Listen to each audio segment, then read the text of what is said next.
Welcome to The Explainer. Today, we're diving into a huge announcement that could literally reshape the future of naval power, a plan to bring back the American battleship. But is this a bold leap forward or a ghost from the past? So where did all this come from? Well, it kicked off with this surprise announcement from President Trump back on December 22nd. And this wasn't just some minor policy tweak. No, this was a major declaration that signals a pretty dramatic shift in how the United States thinks about and builds its Navy. Okay, so they're calling it a Golden Fleet. What does that actually mean? Let's get into the details of the official plan.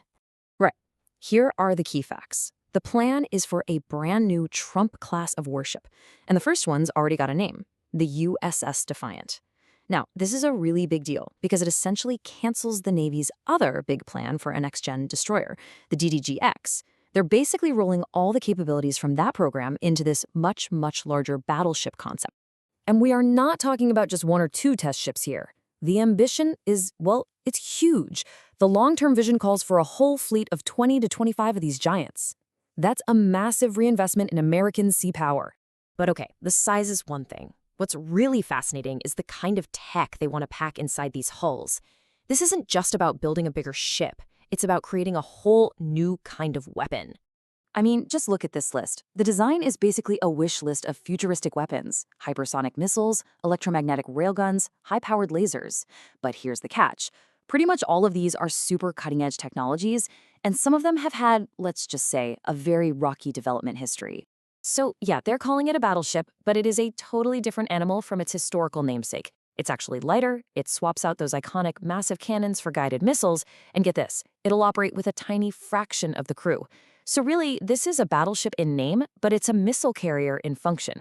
Which, of course, begs the question, why even call it a battleship at all?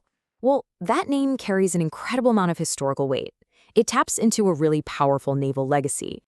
See, historically, the term battleship meant one thing, a floating fortress built around enormous guns. It was the ultimate symbol of naval dominance, designed for one thing, ship-to-ship combat and just overwhelming firepower. But as you can see here, that era is long gone. After World War II, the aircraft carrier became the new queen of the seas. And yeah, there was a brief comeback in the 80s, but by the 1990s, the age of the battleship was officially over. So this new plan isn't just a proposal. It's really an attempt to resurrect a legendary title for a whole new era of warfare. Okay, so the plan is big, it's bold, but having a great idea on paper is one thing. Actually building it, that's a whole other story.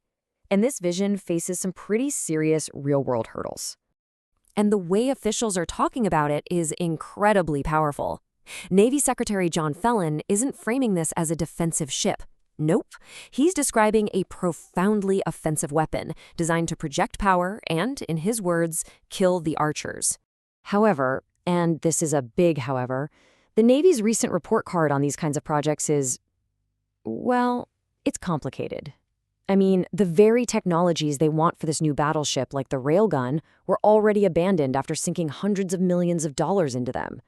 And other huge programs like the new Ford-class carriers and Columbia-class subs have been hit with massive delays and cost overruns, while other ship programs were just canceled outright. And there's another really unusual angle to this whole story: the president's direct personal involvement in the nuts and bolts of the ship's design. Now, this isn't the first time the president has weighed in on how Navy ships look. During his first term, he famously claimed he personally changed a frigate's design because he thought it was a terrible-looking ship, and he wanted to make it beautiful. And this hands-on approach apparently goes way beyond the drawing board. The Navy Secretary himself testified that the president sends him late-night texts about things as specific as rusty ships in the fleet. That is a highly unusual level of detailed oversight from the top. So this personal focus comes with a pretty big stick. The White House is now signaling a major crackdown on defense contractors over all these delays and cost overruns. They're even looking into things like executive pay and stock buybacks as reasons for why deadlines are being missed. So what's the big takeaway here? The Golden Fleet is this incredibly powerful vision, right? It's using the legendary name of the battleship to sell a high-tech future, but it's a vision that's sailing straight into some serious headwinds. Technological hurdles, enormous costs, and a pretty troubled recent history of getting big projects done. So the real question isn't just if these ships can be built, it's whether, in an age of drones, satellites, and cyber warfare, a giant battleship is a brilliant move or just a beautiful golden target.